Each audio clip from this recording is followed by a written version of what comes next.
If you are feeling fear right now about not getting the results you want in life, this is the ideal episode for you. We're going to be talking about how to overcome your fear that limits your life and how to create with power. But before we get into today's episode, I do want to remind you that we are doing a live event in Hermosa Beach, California, right in LA, right on the beach, called Alchemy, and it's for women only, and to help you really reclaim the power of a woman through the 4 feminine archetypes and working with your inner Adam. So it's definitely a very cool, unique event for those of you who want to change your business, you want to grow your business, you want to find the great love of your life, or maybe just find your purpose. This event will cover it all: love, purpose, and success. And you will feel inspired by the women in the room and also inspired by who you become when you leave that event after 2 days. So we hope to see you there. Go to our website, debbieanddrrob.com, and click on events to find out more about the dates. And we'd love to see you there. All right, let's get started. This is the Debbie and Dr. Rob Show. You are in the right place if you are tired of the basic self-help and you're ready for a higher level of teaching in neuroscience, Jungian psychology, and Eastern wisdom. We offer world-class personal development and coach training for evolving women entrepreneurs to help you go to the next level of growth in success, relationships, and living your purpose. So let's get started. So episode number 59. All right. We are finally at close to 60. Close to 60. 0 to 60. So today's my favorite topic. Oh, yeah? It's called fear.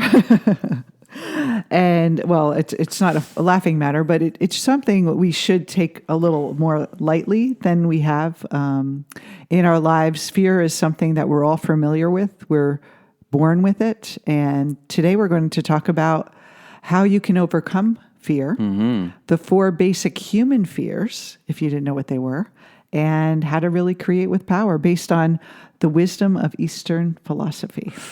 Yeah, I think the way to approach it is this really cool model that Patanjali, the great yogi, puts forth. And he says, essentially, we all start off in ignorance. Not in a bad way, meaning it's just that we don't know our true nature. We don't know what we're here to do, right? We start off as questioning, where are we? What are we doing here? And all that. And we basically learn about the world through the people around us. Absolutely. And then this questioning, this kind of observing the world around us creates a sense of I as separate from the world. The I maker. The ego in psychology. Now, this ego, again, there's nothing wrong with it, but it's caught up in this ignorance. It doesn't know who it is, in essence. We don't know who we are when we're starting out in this world. And when you say who we are, we're who we really are is limitless potential. We're connected to everything that we can imagine and things that we even aren't conscious of knowing. So the idea that we are more than just the ego, that we're a spiritual being. Yeah. So we have this ignorance, this lack of wisdom about our nature, and then we have this sense of isolation as ego, as ourselves, separate from this incredible universe. Now, if that wasn't bad enough or complicated enough, then we're subject to conditioning because of our aversion and attachment, meaning we like certain things, we want certain things, and we are repelled by other things. So that push and pull then of the environment has a conditioning effect on us, on that I that we are caught up in. So that's like the ground floor where everyone experiences that. Regardless of your childhood, good or bad, people, where you were born into, rich family, poor family, middle class family, everyone deals with this. Yes. So that's the ground of our existence, in essence, our biological existence. Then we get into what prevents us from knowing that deeper knowledge about ourselves. Now, some people talk about blocks. Some people, the kleshas it translates as hindrances. What are the hindrances to our awakening? And one of them is that fear, right? The basic fear that we have of losing our life, and we cling to it. We think if something happens to this little ego, I'm done for. Well, you had said to me and mentioned this many times, as long as you have a body, you're going to have an ego. You're going to see yourself physically separate from everything else in the world, in the material, or what appears to be material world. It'll feel separate, and that we have our perspective is coming from within the body that we are trying to protect. We're trying to look good. We're trying to feel good. We're trying to survive. So we have 4 basic fears that that the ego creates, and everyone has this. Some people have it at certain degrees than others, and it really doesn't matter.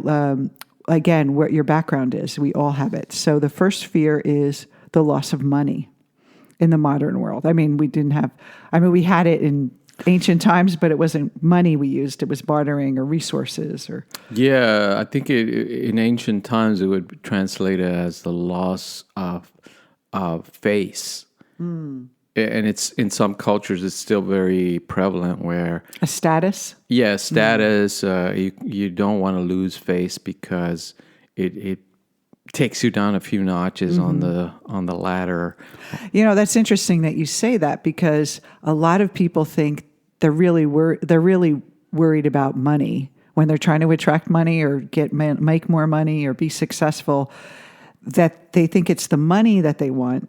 But what they're really looking for is to look good and have a higher status and have people respect them or not look bad upon them. So money has a lot entangled in it. So the loss of money is one of them. Big time. The second one is the loss of health. Again, preserving the body. The weight loss industry is a multi-billion-dollar industry. There are so many people that want to have...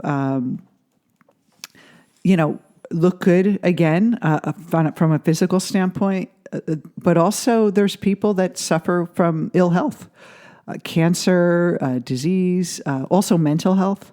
So we have a lot of this fear of that loss of health.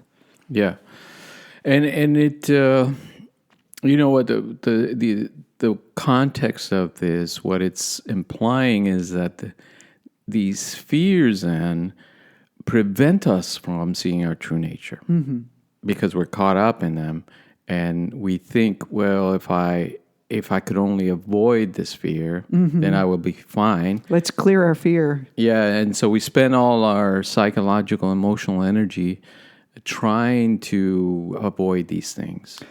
There's another one. There's the loss of love.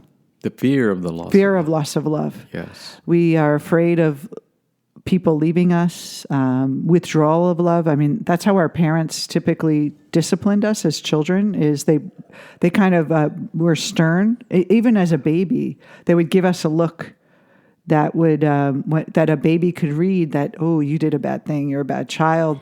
And we want that approval of that authority figure in the home, and then we end up going in relationships, and it's the same thing.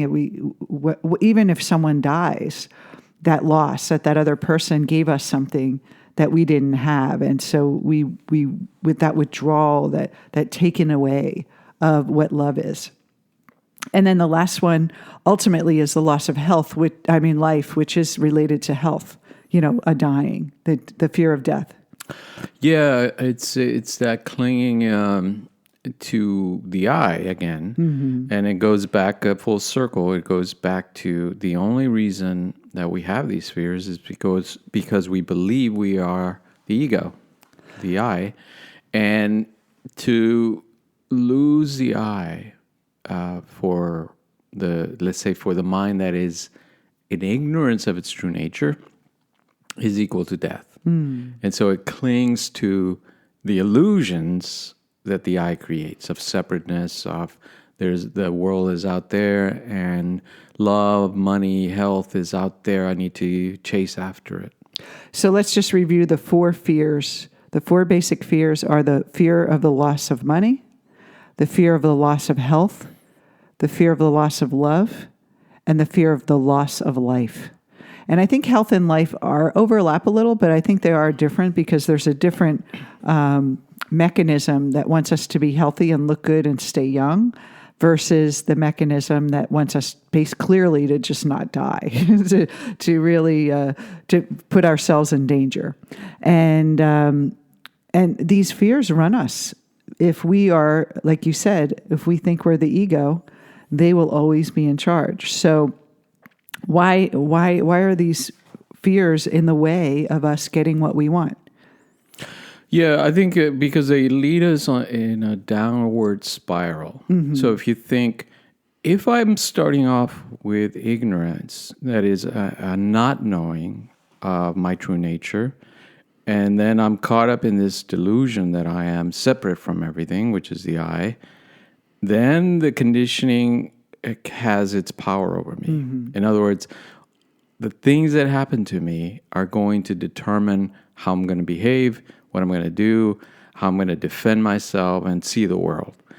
And that's a downward spiral into deeper levels of ignorance, in a sense. I'm not understanding, I'm not gaining knowledge, awareness of who I am, the true nature of my mind and the true nature of reality.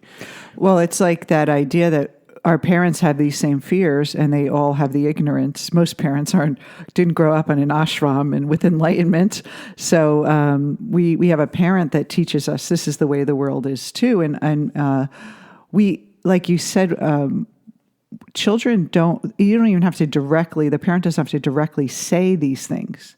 It's implied. And so we learn through just watching them and watching how they respond. And then we basically follow their lead of this is just how to function in the world. And then we end up repeating the fears in our mind and really repeating the same actions and the way they work. And this is a very common phrase is they're playing not to win.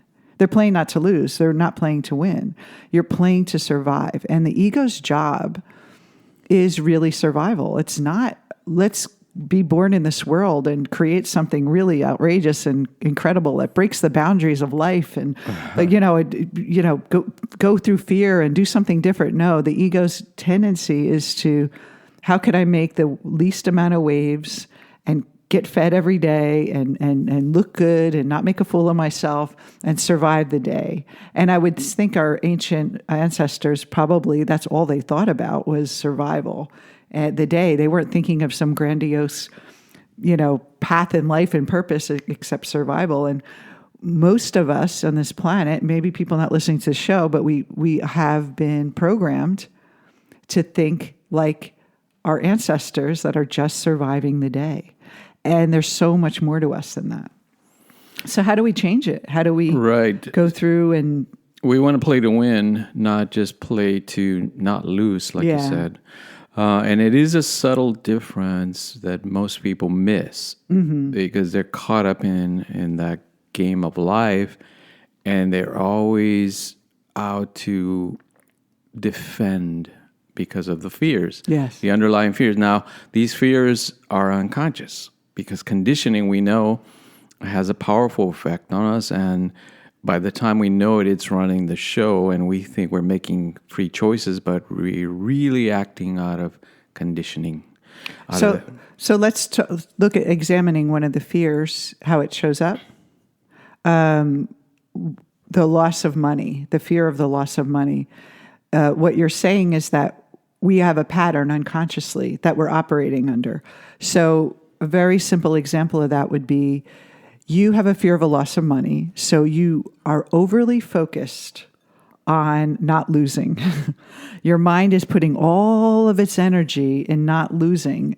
And so imagine if your mind is consumed with how do I not lose, you can't think in possibility. You can't think of how do I win? How do I make more money? It's more like, how do I not lose money? And most of us, that's how we're conditioned, is that the loss of money is really the scary thing. That's why we get triggered when we get a bill that's way too high than we expected. We lose our job. We try to build a business, but it's not working. That fear is reflected out in our reality.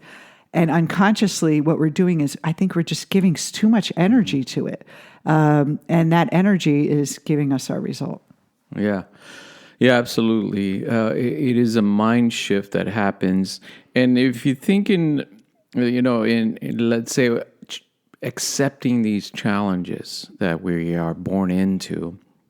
So the first one is ignorance. In Sanskrit, it's avidya, meaning there's no knowledge, no light, no understanding.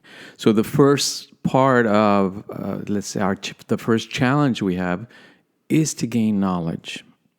Knowledge, if it's the fear of money, well, what is, what is money? What is its purpose? Because if we just buy into the conditioning, again, we're thinking that money is out there, that wealth comes from the outside, when it's a mindset. It's the ability to think clearly and understand the nature of this reality that allows us to generate abundance. So when I refer to it as sort of a bubble that we're in, that we see our own mind when we're looking out in the world, and if we're not conscious of our divine self, and we think we're just, this ignorance of who we really are, we are going to see a delusion, basically, this delusion of limitation. And it's almost like we're caught up in it. And the more we do, we feel, okay, look, I tried to make more money. It didn't work. So that's just the way it is. The economy's bad, or no one wants this kind of product, or I'm not good enough yet. And maybe I need more, experience, or I don't have the qualifications. But we're really just seeing our mind. We're seeing the bubble. And that's where the bubble of ignorance and the ego is actually creating it, versus it's actually a real possibility out there. And so we have to find a way to move beyond that. Right, and it applies to the other fears as well. So the fear of loss of death, the fear of loss of health is the same principle, because when you're caught up in thinking that health comes from just exercise or just dieting or just nutrition, you're externalizing let's say the will towards health. Or even just surgeries and working on the physical body, removing parts and right, depending on medication and surgery to keep you healthy. You're missing the point that it's a mind body that you're dealing with, and that health originates from within the mind. The same with love, because if you understand that love is rising from within you, not from without, then you're misperceiving things. I think very specifically the fear of loss of love, very similar to fear of loss of money, is that most people are going out looking for a relationship or being in a relationship with that playing not to lose mentality, that I better protect my heart because people can't be trusted. I don't know, if I'm going to get my heart broken again. And so I better play not to lose versus really open up and go forward with it. And what happens is that the fear of loss of love, that times where maybe when we were younger, someone let us down and wasn't there for us when we needed them, and we felt that abandonment, we all have in some way, we are trying to defend that still. And what happens is that we think it's gone, and we're rationalizing that we're beyond that. But it's still operating if we keep repeating and getting the same relationships. Like, why do people keep leaving me? Why are relationships not lasting? It's like, maybe I'm doing something. Maybe I just need to, change my dating profile or move to a different city or get a makeover and all these physical things that we're trying to change, or change our behavior in a relationship so people won't leave. It's still going to play out the same way. If you're fearing the loss of love, you will create the loss of love. If you're fearing the loss of money, you will create the loss of money. If you're fearing the loss of health, you will create a loss of health. People try to do those diets, those crash diets, and they all say they don't work because your mind is pushing away disease or overweightness. It's like you're rejecting it and you're giving it a lot of energy. You're judging it. You're judging yourself because of it. You're judging yourself because you're single. You're judging yourself because you're overweight, and you're judging yourself because you don't have any money. And it's like you're creating your own trap. And you're not doing this on purpose. So this is not a judgment at all. This is what happens when we get caught up in the bubble. And we try to get out and we think, oh, if I just think positive or I do a vision board, then I'll escape this bubble. Yeah. But Rob, you're going to tell us how we escape the bubble. Well, are we going to pop the bubble? Actually, again, Patanjali gives us the answer. He says, in essence, I mean, not in these words, I'm paraphrasing, but he says something like this. If you ask, well, who is the one that's conditioned by these external forces? And the only one that's conditioned is the I, that sense of ego, the ego.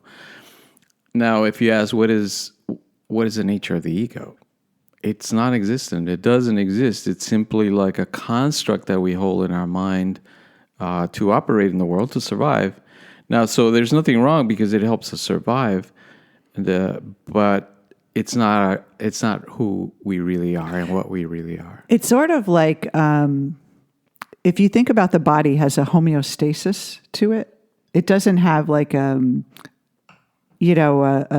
can't find the homeostasis in the body, but there's a mechanism that balances the body and helps it stay at a certain temperature, sweat when we get too hot, shiver when we get too cold. So we keep that body temperature, regulate all the chemicals as we feed our body and distribute everything. So it has kind of a balancing function. Think of the ego as our psychological mechanism for homeostasis. The difference is we don't personalize homeostasis in the body. We don't say, oh, that's my homeostasis. Oh, my body's sweating right now. I must be a bad person. No. Or I'm cold right now. I'm a bad person. I'm doing something wrong. So when psychologically, when we're facing an adversity, the psyche, the ego has a way to kind of bring us back into balance based on the information it learned before. But what happens is that we personalize it. We say, that's me. That's my resistance. That's my pattern of not being able to have money or not be able to have love. And we tend to look at our psychological patterns as related to some kind of I. Yeah. Yeah, so because ignorance is the root of all these fears, it is also, let's say that knowledge, higher knowledge of the true nature of ourselves, our consciousness, is the solution. As we gain this deeper knowledge of who we are, what our mind is capable of, and how it creates this apparent universe for us, that clarifies the state of our being. That we were never really bound. We were never really subject to conditioning. The only reason we were, let's say, caught up in that was because we thought we were the ego. And so if we're not the ego, who are we? And back to the idea, too, of the ego not having a personality, it's really a function. And that what happens is that since we're self-aware through our whole life, there's this continuum of awareness, of consciousness, that when we remember things from childhood, what is that part of our mind that remembers all those things? And it's a continuum of beingness. So if we aren't the ego, what is that, Rob? Right. It's the question is not so much who are we, but what are we, in a sense? Ooh, that's a good. Right, because what is the nature of our experience as human beings? It is that awareness. And the Upanishads, which is really the highest knowledge known to humankind, it says very clearly, you are that consciousness of the universe. You are the awareness of the universe. Meaning, you're not your individual self as you believe yourself to be. It's an apparent reality that arises from the creation of the universe. So we are participating and experiencing this universe as separate individuals, but the reality, the fundamental reality, is that we are the universe. We are the self. We are the consciousness of this experience. So how I do this, I don't even know if I ever shared with you because I'm a very visual person. So I picture the bubble of my my pattern. I could see the pattern. I see it show up externally, something that I see showing up over and over again. So the first step is recognizing the pattern. Like how much money are you making? How much love do you have in your life? What's your health right now? What's that pattern? And then I want you to imagine that pattern is like a bubble, that you're surrounded by this bubble. But the bubble isn't the totality of what's possible. And so I imagine myself, what is outside the bubble? What is the potential that's unlimited outside this bubble? And if we could start to think and imagine ourselves outside of the bubble, outside of this kind of conditioned bubble, we can really start to break free of the fear. And the only reason we are in fear is because we're in that bubble, the ego's bubble that it created that I got to survive. So imagine how it would feel if you got the success or the love or the health that you wanted. First of all, what would that feel like? And how would it feel if you knew it was inevitable? Like if you didn't have fear of maybe it might not happen for me. How do we move our mind from identifying with this ego and this ignorance of we think we're limited to this idea that you can have it all? Like the great teachers teach all the time, is anything's possible. How do we do that? What's a great step for you? That's how I do it. I see myself outside the bubble and start imagining something outside the bubble, and I don't believe the bubble. Mm-hmm. Yeah, it's a kind of remembering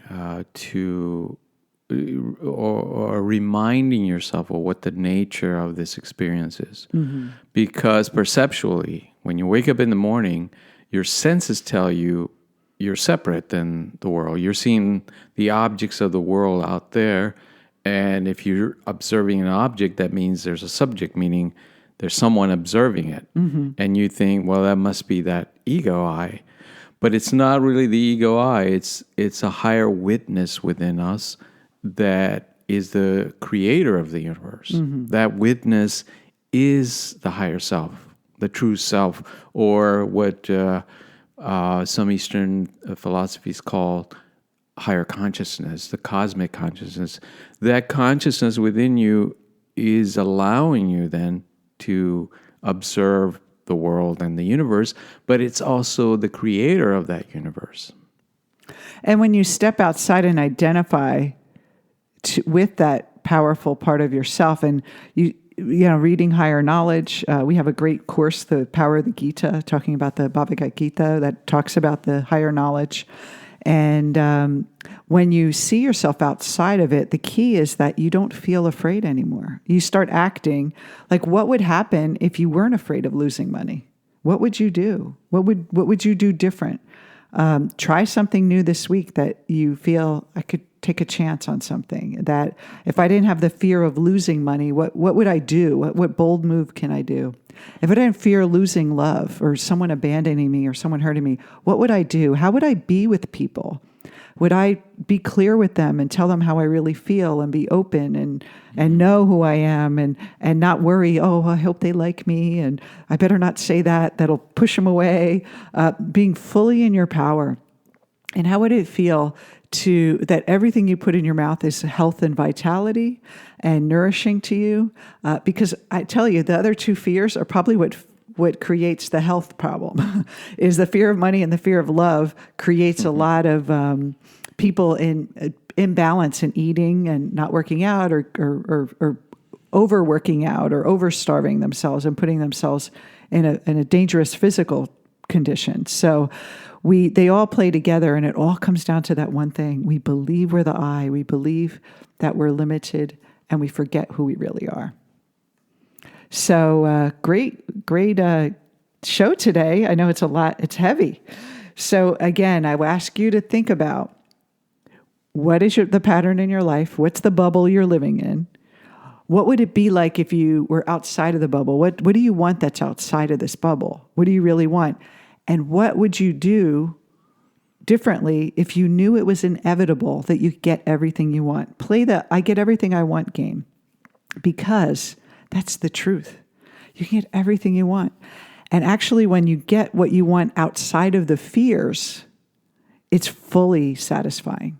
But if you get what you want inside fear, like, I met someone from that fear of love, you're going to be clinging to them. You're going to be worried if they're going to leave. You're going to be stressed all the time. If you get money, you're going to worry about losing it all. And if there's more coming in, you're still trapped. So the key to really free your mind is to free yourself from these fears as well. Absolutely.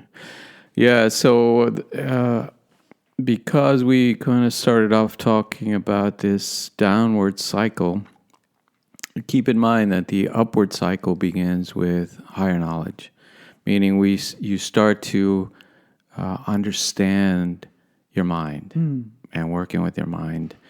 And the Upanishads say there's many paths, but they all lead to that higher self. They all lead to that same conclusion, that we are not our ego, that we are this higher self.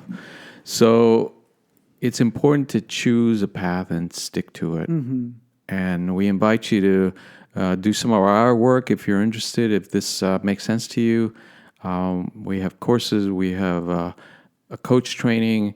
A Jungian life coach training. I also want to mention, too, that, you've heard a lot of this probably before, that anything's possible. And what most people don't, they leave out the idea that you have to drop the ego to actually really create. And a lot of people are trying to use like spiritual laws, law of attraction and, law of polarities and all these things, but they're still operating an ego that, and if you're an ego, those fears are still at play. So again, I'm going to use visualization and the law of attraction to attract this ideal partner.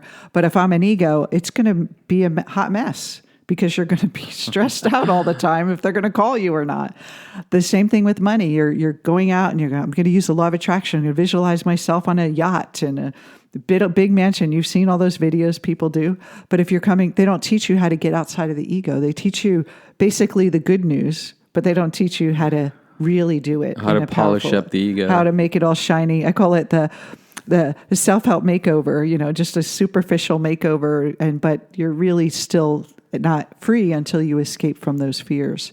And it's normal. It's not something happened to you in the past that created these fears. We've all been conditioned this way, and we all have the power to choose and create something else. So hope you enjoyed today, and don't forget to subscribe to us on our podcast on iTunes, on Google Play, on Spotify. Check out our YouTube channel. And come see us at our live events. Yes, we're having 2 right now live events for the public. One is in January in LA called Alchemy, and we're also doing a version in Prague, so in May next year. So we hope to see you there. If you are interested, go to our website, Debbie and Dr. Rob. Go to events and apply today. It's by application only to get a ticket to these very exclusive high-end events that are going to transform your mind and free you to create what you want. Awesome. So have a great day, everyone. Enjoy the holidays, and we'll see you next time on the Debbie and Dr. Rob Show. Much love.